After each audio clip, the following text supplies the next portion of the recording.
Have you ever walked out into bright sunlight and instantly sneezed? You aren't allergic to light. Your brain just glitched.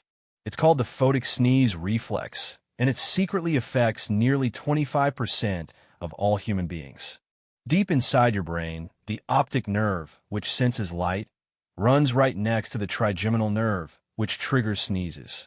When hit with sudden bright light, the huge burst of electrical signals accidentally leaks into the nerve right next door.